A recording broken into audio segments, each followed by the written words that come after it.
2015 സിംബാബ്വെക്കെതിരായ T20 അരങ്ങേറ്റം. പിന്നീട് 4 വർഷത്തോളം ടീമിന് പുറത്ത്. അങ്ങനെ ടീമിനകത്തും പുറത്തുമായി ചിലവഴിച്ച ഏറെക്കാലം. പിന്നീട് ടീമിൽ ഉൾപ്പെടുത്തിയെങ്കിലും ബെഞ്ചിലിരിക്കേണ്ട അവസ്ഥ.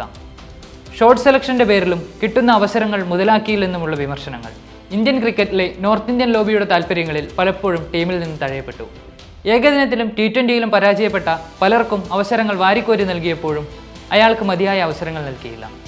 എന്നാൽ ഒരു ഫീനിക്സ് പക്ഷിയെപ്പോലെ അതെല്ലാം അയാൾ അതിജീവിച്ചു. താൻ നേരിട്ട അവഗണനകൾക്ക് അയാൾ ബാറ്റ് കൊണ്ട് മറുപടി നൽകി. ബംഗ്ലാദേശിനെതിരായ സെഞ്ചുറിക്ക് പിന്നാലെ ദക്ഷിണാഫ്രിക്കയ്ക്കെതിരായ T20 പരമ്പരയിലും സെഞ്ചുറിയുമായി സഞ്ജു സാംസൺ.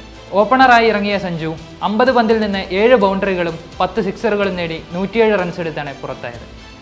47 പന്തിൽ സെഞ്ചുറിയിലെത്തിയ സഞ്ജു T20 ക്രിക്കറ്റിൽ തുടർച്ചയായ 2 മത്സരങ്ങളിൽ ഇന്ത്യക്കായി സെഞ്ചുറി നേടുന്ന ആദ്യ താരമെന്ന റെക്കോർഡും അന്താരാഷ്ട്ര T20 തുടർച്ചയായി 2 സെഞ്ചുറികൾ നേടുന്ന വിക്കറ്റ് കീപ്പർ ബാറ്റർ എന്ന റെക്കോർഡും സ്വന്തമാക്കി. അന്താരാഷ്ട്ര T20 ക്രിക്കറ്റിൽ തുടർച്ചയായി 2 സെഞ്ചുറി നേടുന്ന 4ാമത്തെ താരമാണ് Sanju. Gustav McKeon, Rilee Rossouw, Phil Salt എന്നിവരാണ് സഞ്ജുവിന് മുമ്പ് ഈ നേട്ടത്തിലെത്തിയവർ. 27 പന്തിൽ അർദ്ധ സെഞ്ചുറി തികച്ച സഞ്ജു പിന്നീട് സെഞ്ചുറിയിലെത്താനെടുത്തത് വെറും 20 പന്തുകൾ മാത്രമായിരുന്നു. ദക്ഷിണാഫ്രിക്കയ്ക്കെതിരെ ഒരു ഇന്ത്യൻ താരത്തിൻ്റെ അതിവേഗ T20 സെഞ്ചുറി എന്ന റെക്കോർഡും ഡർബനിൽ സഞ്ജു സ്വന്തം പേരിലാക്കി. നേരത്തെ 55 പന്തിൽ സെഞ്ചുറിയിലെത്തിയ ക്യാപ്റ്റൻ സൂര്യകുമാർ യാദവിൻ്റെ റെക്കോർഡാണ് 47 പന്തിൽ സെഞ്ചുറി നേടി സഞ്ജു പഴങ്കഥയാക്കിയത്.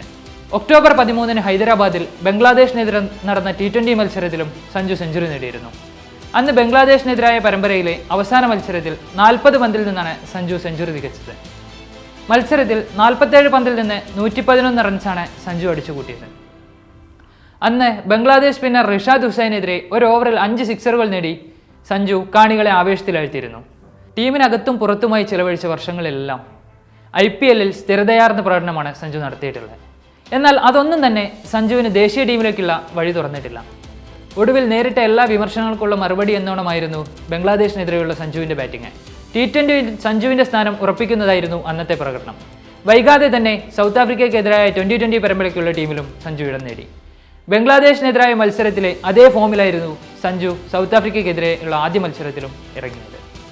അന്താരാഷ്ട്ര T20 ക്രിക്കറ്റിൽ നിന്നും വിരമിച്ച രോഹിത് ശർമ്മയ്ക്ക് പകരക്കാരനാകാൻ സഞ്ജുവിനാകും എന്ന് തന്നെ നമുക്ക് പ്രതീക്ഷിക്കാം. ഇന്ത്യൻ ക്രിക്കറ്റിൽ സഞ്ജു സാംസൺ എന്ന പേര് അടയാളപ്പെടുത്തുന്ന നാളുകൾ ഇനിയും വരാനിരിക്കുന്നു.